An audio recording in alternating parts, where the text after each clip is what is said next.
Morning student, class 12 physics class में आप सभी बच्चों का स्वागत है। पिछली कक्षा में हम कूलाम का नियम पढ़े थे। आज का हमारा टॉपिक है विद्युत क्षेत्र की तीव्रता। विद्युत क्षेत्र की तीव्रता क्या होती है? विद्युत क्षेत्र के किसी बिंदु पर स्थित एकांक धन आवेश जितने बल का अनुभव करता है ना, कोई आवेश है, उसमें क्या है, एक धन आवेश जितने बल का अनुभव करता है उसे उस बिंदु पर विद्युत क्षेत्र की तीव्रता कहते हैं। विद्युत क्षेत्र की तीव्रता E बराबर होता है F/Q0, जहां माना कि Q0 जो है किसी बिंदु पर रखा परीक्षण आवेश, F जो है बल है, परीक्षण आवेश जितने बल का अनुभव करता है ना, जितने बल का अनुभव करता है उसे उस क्षेत्र की विद्युत क्षेत्र की तीव्रता कहते हैं। आदेश में हम इसको कहेंगे E बराबर F/Q0। ठीक, तो ये हो जाएगा किसी बिंदु पर विद्युत क्षेत्र की तीव्रता उस बिंदु पर रखे परीक्षण धन आवेश है ना, परीक्षण धन आवेश पर लगने वाला बल और परीक्षण आवेश के मान के इक्वल होता है, मान के बराबर होता है, इसे ही विद्युत क्षेत्र की तीव्रता कहते हैं। इसका मात्रक होता है F यानी न्यूटन है ना, न्यूटन, और आवेश यानी ये कूलाम होता है। ठीक, इसका मात्रक होता है न्यूटन बाई कूलाम, और इसका विमीय सूत्र होता है, न्यूटन का विमीय सूत्र क्या होता है, न्यूटन का विमीय सूत्र क्या होता है,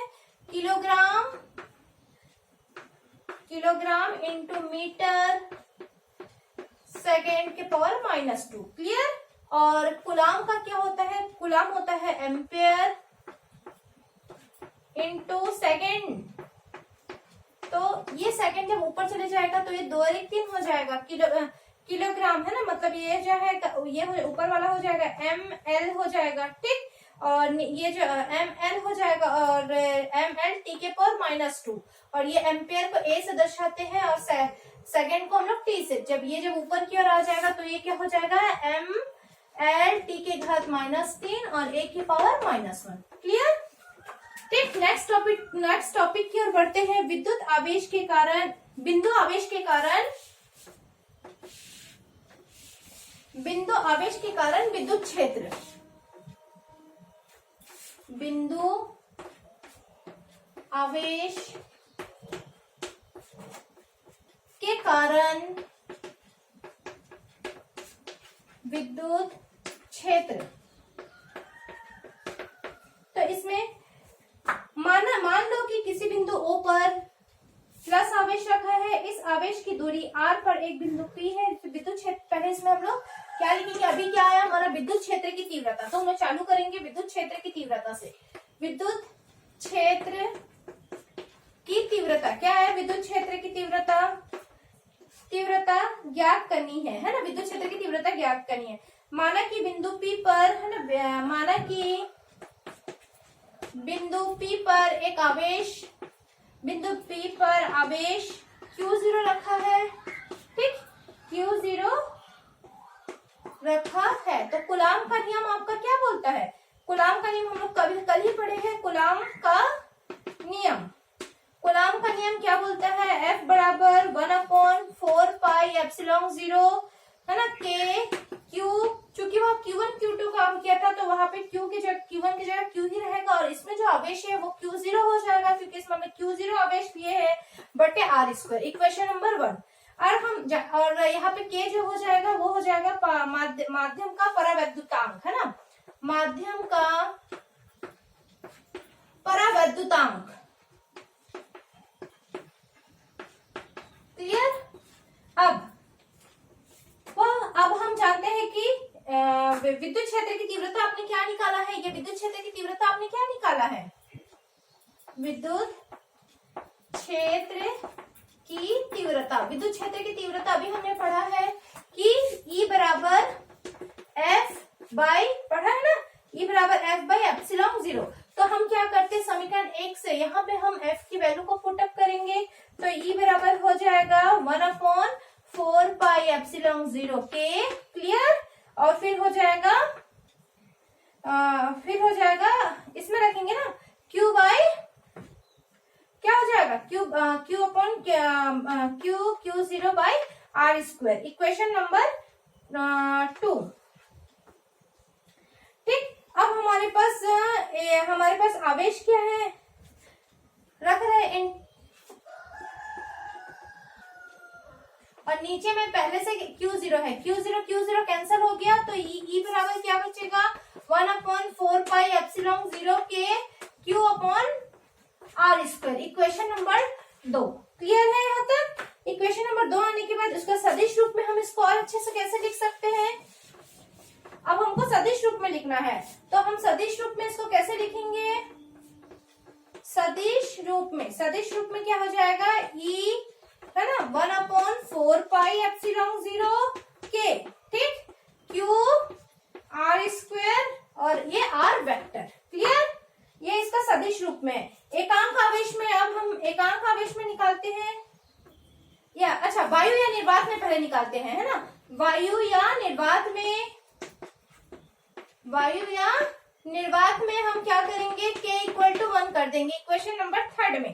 तो वायु या निर्वात में जब ये हो जाएगा तो पहले तो इसमें रखना फिर इसमें, ठीक, पहले इक्वेशन नंबर 2 में रखेंगे, इक्वेशन नंबर 2 में जब रखेंगे k की वैल्यू तो ये हो जाएगा 1/4πε0 Q/r², ठीक, और सदिश रूप में क्या हो जाएगा, इसी चीज को फिर हम सदिश रूप में रखेंगे तो 1/4πε0 k की वैल्यू 1 हो जाएगा, तो ये क्या हो जाएगा, Q/r²,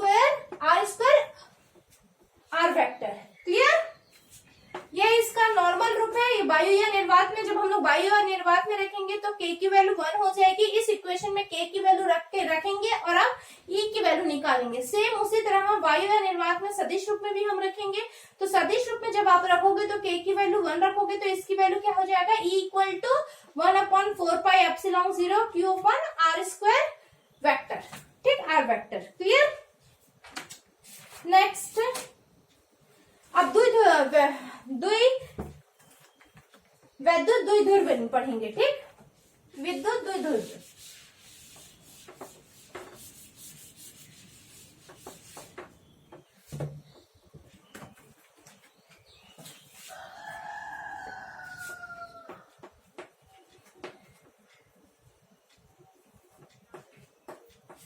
वैद्युत